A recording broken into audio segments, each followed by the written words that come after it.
So, hello everybody who's here today for this adventure into Medusa. I'm really excited about it. And so the first part, I'm going to do a presentation. When we look at asteroids and their meaning, we're kind of looking at it from different angles. So what we're going to do is we're going to look at the physical properties of the asteroid. And often the astronomer will look at the physical properties and they'll name it because of certain things about it. And secondly, we'll look at the mythology and we'll look at some of the psychological complexes. These are the ones I've thought of, so you may have other ones as well that you perceive or have experienced. Yeah, and we'll look at things like this. I think I did the Sabian symbol for this one. That's usually thing, and like the discovery, which gene keys Medusa was discovered in, and what that can tell us about her. Okay, so excuse me being a bit yellow, by the way. It's something to do with my computer. It's not my aura's suddenly gone bright yellow, and it'll probably stop at some point. To say as well, so I'm going to put this on my YouTube channel.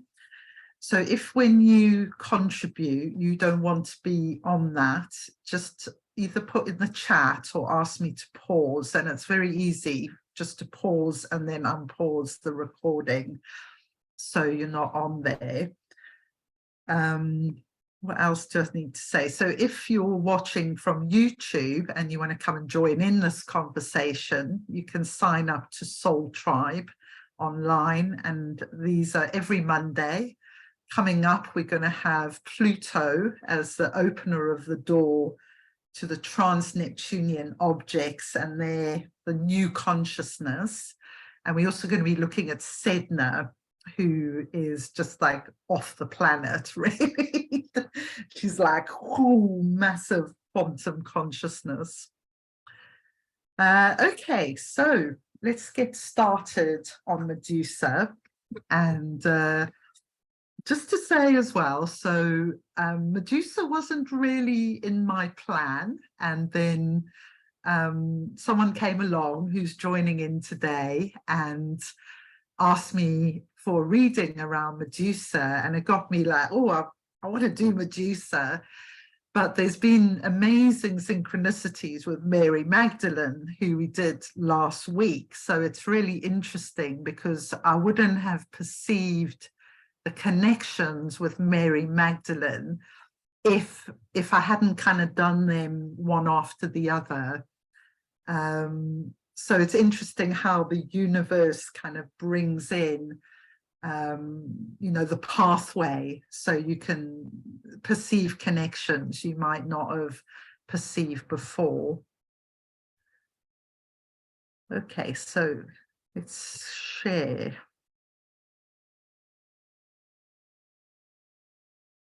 Okay, so Medusa is asteroid 149. This piece of art is by Pauline Burnside, who's part of Soul Tribe. I love her art, and she does a lot of goddesses and stuff. So I love her depiction here. She's riding a dragon. She's got something that's like an earth in her hands, and she's blowing on this fire, as is her dragon. And that's quite interesting because Pauline probably didn't know this, but Medusa is one of the closest asteroids to the sun. So she has this kind of, you know, she's in this very dangerous zone, if you like, of the solar system through her position. Okay, so Medusa was discovered on the 21st of September, 1875. By a French astronomer. So this is obviously the autumn equinox. So it's a really special time of year, the autumn equinox. Her orbit is 3.2 years, so she's traveling pretty fast.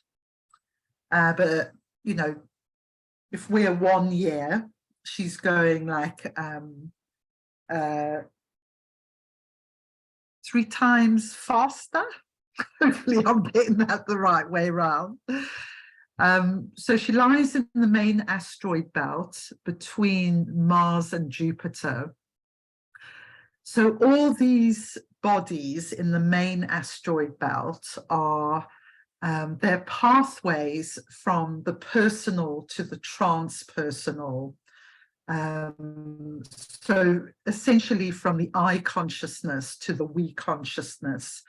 And they may also show us like blocks to where we want to do things in the outer world, but we don't really feel like there's something deep inside us, like fears that stop us doing that. So Medusa may have something to say on that. I mentioned before, she's very close to the sun. So for a long time, Flora asteroid was the closest, then Medusa, and now Eros, who's like the god of love, has replaced them both. And she has a 26-hour rotation. For those of you who like numerology, sometimes it's nice to know these things. Okay, so Medusa's story, most of us are quite familiar with it. So Medusa is, according to most sources, a Greek deity. However, she was envisaged living on an island off Africa. So even though she's a Greek deity, she's actually originally envisaged as being an African woman. And that feels quite important to kind of name that, really. So she's one of 3 Gorgon sisters, and the Gorgons are part human, part serpent. And she was mortal, and her 2 siblings, Ctheno and Uriel, were immortal. So you can, those of you who are in sibling relationships, you can imagine this immediate tension in that family where it's quite interesting because the other Gorgon siblings as well, I think, were quite like Gorgon-y, ugly looking, whereas Medusa is incredibly beautiful, especially her hair, and yet she's the one who's mortal. So they kind of have an edge on her, and I don't know, we don't know how she felt, but I'm just like feeling into that. And she was said to be pretty vain about her looks because she was very beautiful. So she was the daughter of the primordial sea gods Ceto and Phorcus. And she's a priestess. So often this is missed in the story of Medusa, that she was actually a priestess of Athena. And Athena, though, wasn't too keen on her because she flaunted her beauty a lot. And maybe Athena thought she was, you know, behaving a bit inappropriately at times. And then she gets raped by Neptune. And Athena, like, blames Medusa and casts her into the underworld and turns her hair to serpents. So this is our kind of primal archetypal story where the girl is kind of wearing the short skirt and gets raped, and who's to blame, you know? So Neptune gets off scot-free, and Medusa is the one who's really demonized in this myth. So then Athena, not content with that, helps Perseus to kill her by giving him a shield with a mirror. So when Medusa looks at anyone, she freezes them to stone with her rage. She's like got this like fierceness that turns people to stone, well, men specifically. Yeah, so Perseus has the shield, so you can see Medusa in the shield, so he doesn't get turned to stone himself, and he manages to cut off her head. And then Athena, you'll see pictures of her where she wears the Gorgon head on her chest to frighten her enemies. So kind of feeling into that, I felt doing the Delta at the moment, I've been holding this 12th gene key, and I kind of really relate to like when I was young, having, you know, kind of being groomed and in a sexual abuse way as a teenager, that my sexual boundaries were terrible, and that then kind of invited these sort of sexual predators in. So I was thinking about the 12th gene key and the shadow of vanity, and then coming into discrimination about who you're letting into your realm, and the city of purity. So those are just my thoughts, you know, you don't have to agree with that. And also the 55th gene key, the victimization and freedom. So once Medusa's in the situation of being cast into the underworld, how on earth do you get back from that? Okay, so this is like from I'm not sure exactly where it's from, but it's a source from around 700 BC, says this about the origins of Medusa.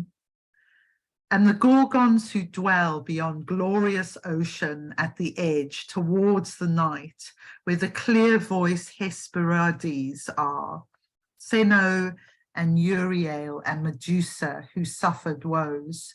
She was mortal, but the others are immortal and ageless. The two of them, with her alone, the dark-haired one, Poseidon, lay down in a soft meadow among spring flowers. When Perseus cut her head off from her neck, great Creosaur and horse Pegasus sprang forth. So Creosaur and Pegasus are Poseidon and Medusa's children. And it says the Gorgon heads had hair intertwined with dragon scales and enormous tusks like boars, and bronze arms and gold wings which they could fly, and they turned that anyone they saw into stone. Perseus escaped from the other two Gorgons using the cap of Hades. On his way back to Greece, he paused in the Maghreb and turned the Titan Atlas to stone. And that is why we have the Atlas Mountains in Morocco and Algeria. So we kind of know from that description that where Medusa was in Africa. That's what people have deduced anyway. Okay, so here we have some of the psychological complexes that I've thought of. So anger towards men because of rape and abuse is an obvious one. And that's certainly the one I've experienced. So I had an adopted son, and because of his kind of issues, it was like for about 7 years, he would press every rage button in me. It was just horrendous. I called it the Medusa years. But and what I kind of got to ultimately was that he was pressing buttons that were to do with the abuse I'd experienced when I was young that was still unresolved in me. So it was kind of sexual feelings. So frozen feelings, numbness, many abused women feel when they can't access their anger. And this is quite common. Another thing I've experienced is you can't access the anger towards the abuser, often for many, many years, or maybe never, you know, because and maybe it's like you kind of know that when you open that door, the rage is going to come, and so you kind of keep a lid on it. Facing your worst fears, you know, are we going to freeze when we see our worst fears, or can we move through them? Feeling unsafe in our bodies and the need for sanctity. If we think that Medusa was in the temple when she was raped, she should have been safe there, really. And Neptune has kind of breached the temple by raping her there. It's like making it worse, really, by raping her in the temple. And if we imagine the temple as our body, like, what are we letting into our body and out? You know, I remember, like, when I was about 11, my teacher at school saying your body is a temple, and I was like, what? You know, and I didn't listen to her. But now I'm like, I do treat my body like a temple, and I would love that all of us, every young girl in the world actually knew the value of this body and to take care of it. But I didn't have that, you know, I didn't value myself or my body when I was young. So I just let anything happen to it, really. So the need to discriminate and purify sexual energy. The tragic consequences of flaunting beauty and sensuality. And maybe in that sense, there can be also an abuse of power. That's another theme I've experienced in my life of, you know, am I going to flaunt my sexual energy in a way that's not very good for me or the other person? Yeah, so, and the desecration of the temple, either as a space or as a metaphor for the female body. Medusa is scapegoated, and she's not supported by other women. So that can be like a theme with people with this Medusa strong in their chart. So when I say strong in the chart, people often say, what do you mean by that? So conjunct the sun, the moon, another personal planet, or even an outer planet. The outer planets will make it a more collective thing. We say it's conjunct Venus or Mercury, it's going to be more of a personal thing. And the first house and the midheaven on your chart, those are like prominent positions in your astrology chart. Okay, so, oh, I've done that twice. Hey. Okay, so the discovery of Medusa. I'll just share this. So this is the discovery chart. We can see here that so this is one of the first similarities to Mary Magdalene we did last week. So Medusa's discovered exactly on a Venus star point in Virgo. You can see the sun and Venus are at 28 degrees that day. So that's like, wow. They both discovered in France, and they both discovered at the autumn equinox.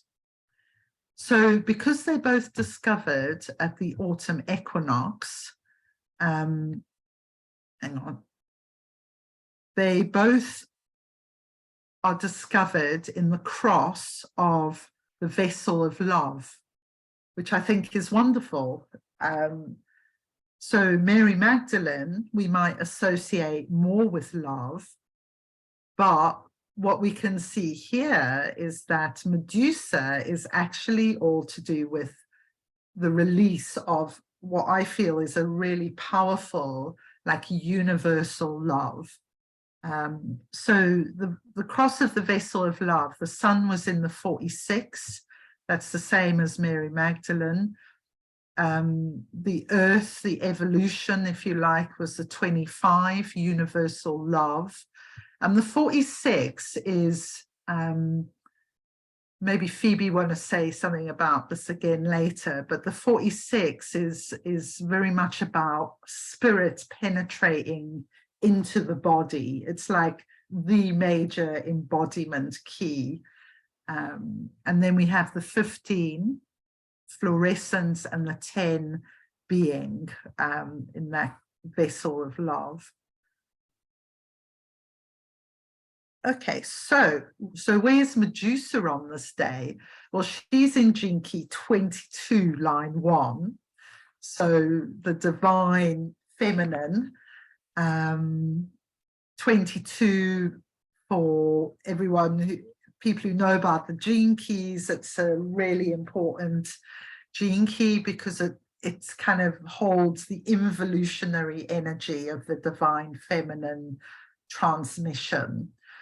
So it feels very significant that she's discovered here. So yeah, I've mentioned she was discovered in the 46 and an exact Venus star point. And Mary Magdalene was 2 days after a Venus star point. So they both have this connection with the Venus star points. Both were discovered in France. Both are priestesses and demonized because of their sexuality. Yeah, and it's like I wouldn't, as I said at the beginning, I wouldn't have made these connections if I hadn't done them like 1 week after each other. And I wouldn't have done that if this kind of reading hadn't come in and I got really sort of interested in Medusa again. But lots of women are really drawn to these two, Mary Magdalene and Medusa. You know, you're just seeing loads of people doing art on them and writing books about them, and they're really calling people. Okay, so the Sabian symbol for 17 degrees Pisces, this is where Medusa's discovered, and it's called an Easter promenade, walk this way. But we can't, what this is saying is you can't really understand this one without looking at 17 Virgo opposite, which would be 47 line 1, which happened to be my life work and evolution as well. So I'm like, oh my God, this Medusa is really, really part of me. So that one is a volcano in eruption. So this is what Medusa's like. She's got this rage frozen inside her. And if that rage ever gets out the bag, it comes out as explosive anger. So then the 17 Pisces Sabian symbol is saying, but you need to take that rage, that energy, and turn it into an Easter promenade, which is like, oh my God, that's like quite something to be able to transmute that anger into that. So I'll just read this bit.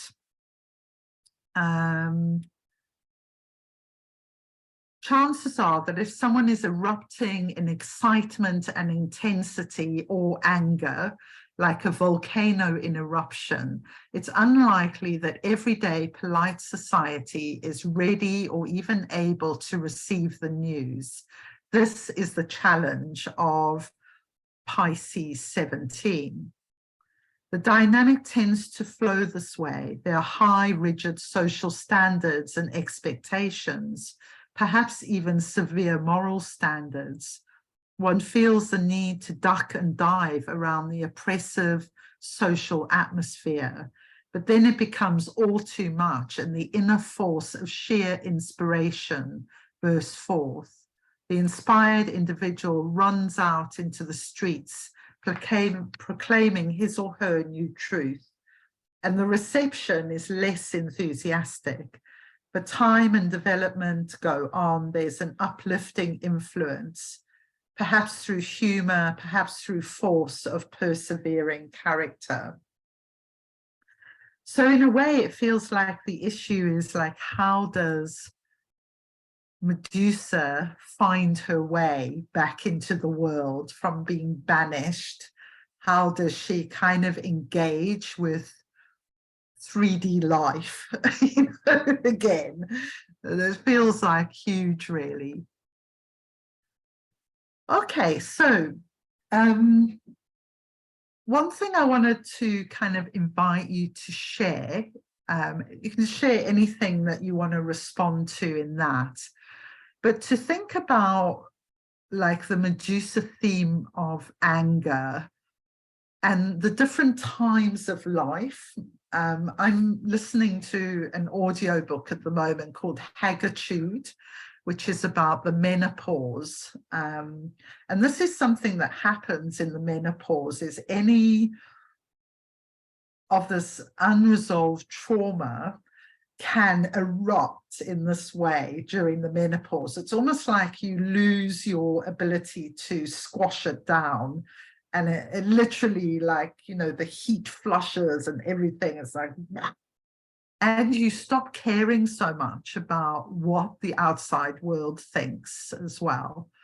So you may have had that perimenopause or menopausal thing where suddenly anger erupted that you had been sitting on for a long time.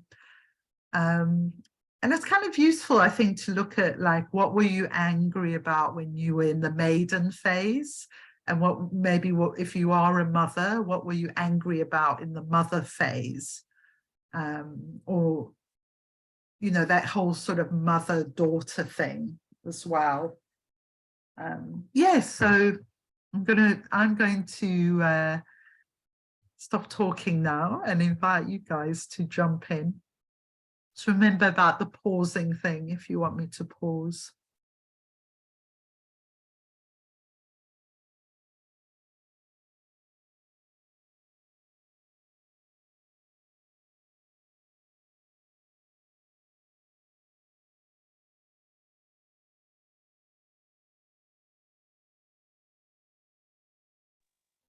I have got something to say. I'm just waiting for other people to go because I've always got something to say. So 22 line 1. Do you remember hearing about 22 line 1, something about the second class citizen? Do you remember that, Alison? You ever heard that? Yeah, I don't know where it's written actually, like whether it's the 64 ways or, you know, but the 22 line 1, like, so yeah, is the second class citizen, which is really interesting, isn't it? Like the banishment. So I have it in 58 line 1, and my mum's north node was 58 line 1, and so she found joy in her sexuality, and she kind of stripped my innocence a bit as a child, because she'd tell me how good a time she'd had the night before, and it just used to do my head in. She also shamed me once for because she'd heard that I'd been sleeping around, you know, and I'm like, what the, you know, like, you're really liberated, like, in yourself. But of course, you know, the words weren't ready then. But you know, and I did feel ashamed. And interestingly enough, I've released a lot of shame this weekend. A ceremony called Celebration of Being, which is put together by the Osho Sannyasins. And what they do, which is interesting, so you're talking about how on earth do we transmute, you know, anger and rage into this Easter promenade. And so what we were doing this weekend is we were initiating by doing the psychodrama of whatever it was. And there were some people with some rage and anger that they needed to transmute. I was handing back shame down the father line.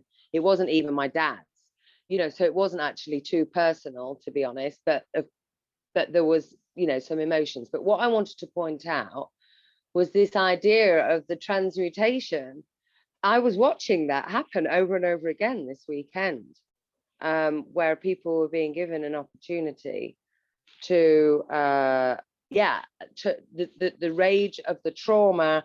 And so I feel that Medusa is like righteous rage, and like there's this like polarity between suffering and joy, which is what I'm pointing to with me having 58 line 1, and then also like an a dissatisfaction. So, you know, I think for me, like, you know, now that my mom isn't in the projection field because she's left the plane, that I'm able to reach like deeper sensuality, because she's not here to kind of, let's say she just took up all the room. She took up all the room, like with regards to flaunting sexuality and sensuality. And remember, I was shamed as a teenager, so I was quite childlike around her, though I obviously had something to deal with. So there's a lot for me to unpack around this. I don't know how helpful it is for everybody else, but I certainly sense that the suffering, with the polarity of the joy and the whole idea of transmuting the energy. I've been doing that this weekend. And yeah, so I just had to tell you that because it is possible. When we play the right music and we're in the same space and you've built up a few days, and then you do the psychodrama of allowing people to go, and then you put the right music on to come home, you know, and then that people were displaying their sensuality and sex and whatever it was, you know, they were in their joy, feeling alive and freeing themselves of this. So yeah, there you go. Sorry, I've taken up quite a lot of time. Thank you. Thank you, Phoebe. I'll actually follow you because 58 is my gene key purpose. And yesterday in Eve's Art and Innocent class, we focused on the purpose gene key. And so I've been really sitting with that because the dissatisfaction is the shadow, and the gift is vitality, and the city is bliss. And so, you know, it's been really interesting to really kind of reflect on that. I actually have gone back to my art piece twice that we've done. I haven't finished it, and Eve said, you know, 3 days. So I've been holding this, or I've been sitting in this collective energy that was created yesterday as well. Allison was on the call, Lori was there as well. And what was interesting is this morning I got up and I meditated, as I do every morning. And I've been integrating mudras into my meditations. And this morning, I actually, what Eve shared with us was she went through all of our purpose gene key mudras. And so I practiced this morning my meditation holding the mudra for 58, which is actually bliss, but what Richard calls it is the yoni mudra, which, I mean, it's just so interesting. And so I for me, and what I was going to share before you shared, Phoebe, is that I opened, after I finished my meditation, I opened Young Pueblo's clarity and compassion. And my brother passed away 3 weeks ago suddenly. And the reading was just, I mean, so spot on for that. And, you know, I've been healing since my stepfather passed away a year ago in July, this sexual abuse energy that, you know, I had received from my stepbrother. So I feel like that it was very different this morning because I was holding this bliss, this yoni gene key mudra. And then here you bring it up and share as well. And then after I finished meditating, I actually received a really early morning call from this beautiful friend who I reference as a sage. She's 79. And we had the most eloquent, like, healing conversation around, she was calling me for advice and on something. And so this just reciprocity. So I just feel this energy, this healing energy of this Medusa and this, you know, 58 gene key, and just sitting in this bliss, you know, really sitting in this bliss, and the power of holding that mudra of the yoni is just, you know, so that's where I am right now. So thank you. Can't make this stuff up. It's just crazy. I'll share. Allison, can you pause me? It's Danny. Can you pause me?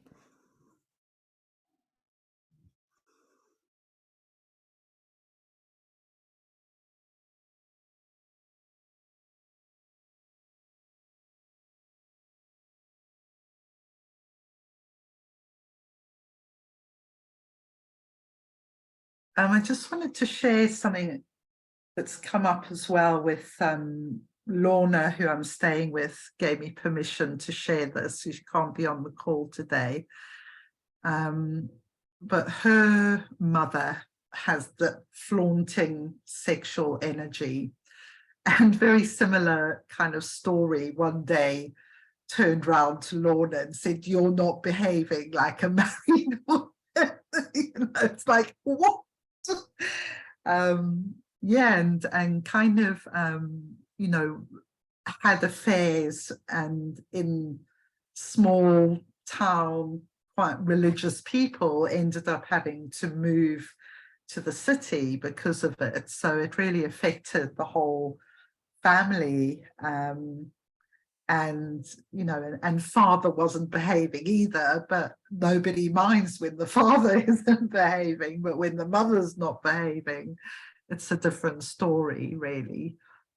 And then there was this point where she, from being incredibly beautiful, she had a palsy attack on the side of her face and kind of became a kind of gorgon-y figure and never recovered from that. And it was just kind of like, oh wow, that's a real kind of Medusa story. And there does feel to be a kind of something about owning how we use our sexual energy. Like we can look at the anger from the betrayal of the sister, the rape of the man, but then if the recovery story has to be about coming out of victimization, and the only way to do that is to own the part of ourselves that kind of got us into that fix, I feel, in the first place, which may not be a very popular thing to say, but that's kind of where it's taken me this week, really.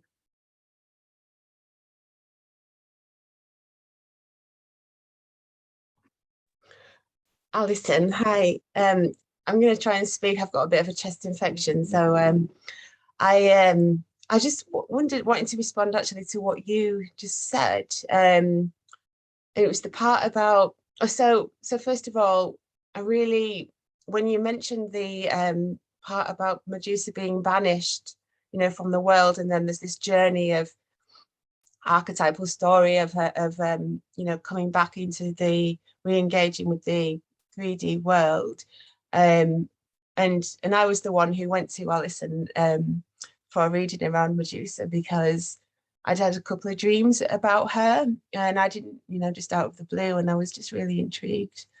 So that was like super interesting. But what you said then about the feeling being banished, and it just was like, oh God, that's exactly how I have kind of felt, in my life for so long. Like I still feel that way now, but I kind of can see like a way back, even though it's not, I can see a way back. It's, it's still a journey, and it's not always easy at all. And you said something just then about, what did you say? The part that got you into that fix was what needs to be faced, I think. What can you just say something more about that? Well, I would have, I would flaunt my sexual energy and my beauty, and unashamedly, really, and, have no morals around that when I was young. If people were married or whatever, I didn't care. I wanted them, I was going to have them. Yeah. And it's kind of amazing who I am now. I would never do that. But because I was like that, I also attracted sexual predators. I was an easy target for a sexual predator, put it that way. Whereas now they wouldn't, I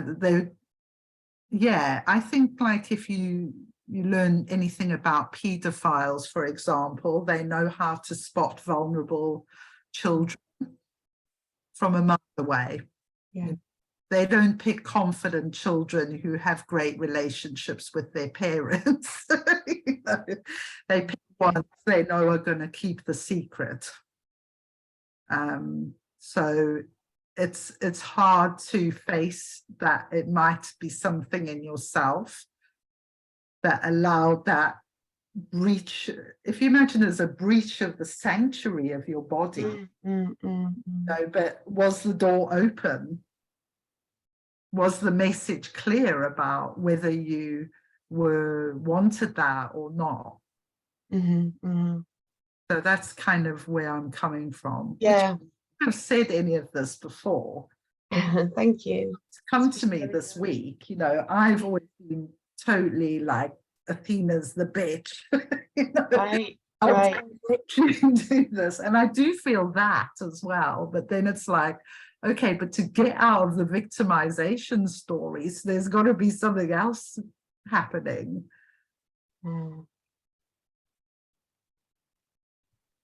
I don't know. How do you feel about that?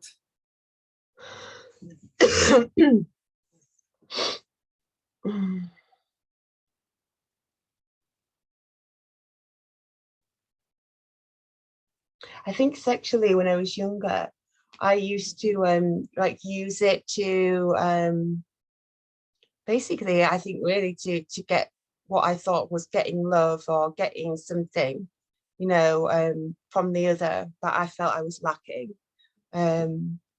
So in a way I would be, yeah, I guess very submissive, you know, in a way, I'll just kind of do whatever you want to me kind of way.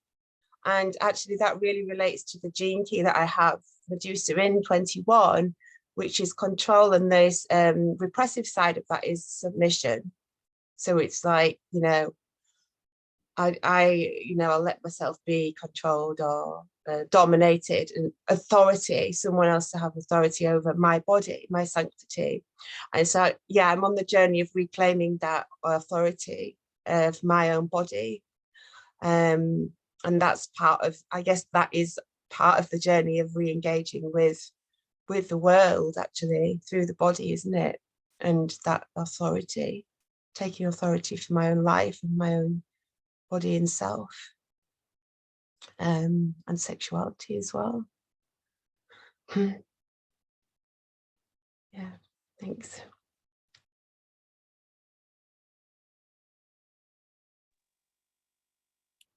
Hi, everybody. I can share a little bit. I think, well, it'll be interesting to see where my Medusa is. I'm excited about looking at that and reading it in my chart.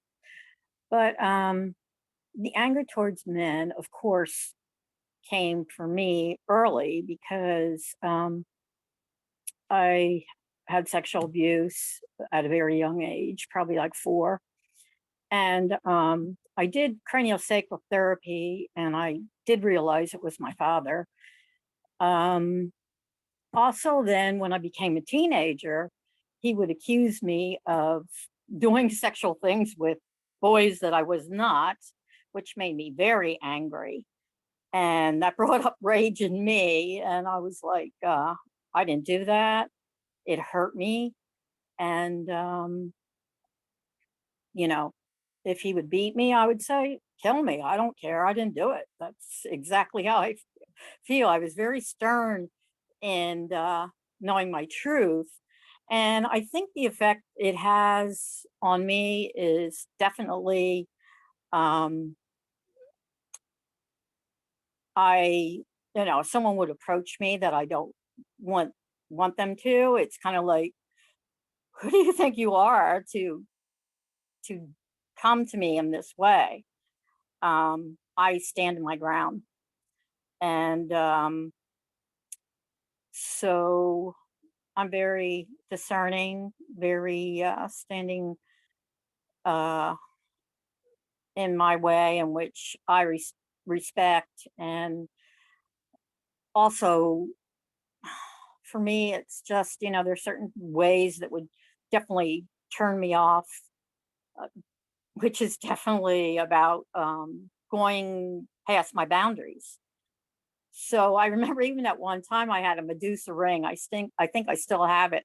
It's interesting, like when I was wearing that, I have to think back to that. But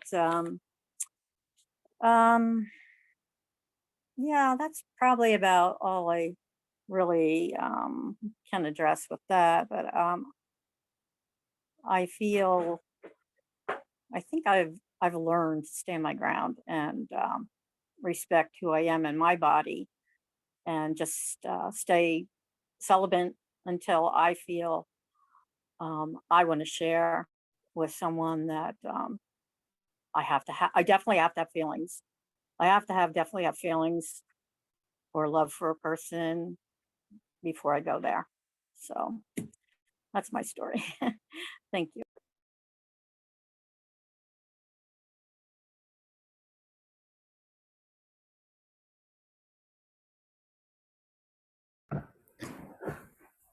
I would love to share, but I'd like to be paused. Or did it? That's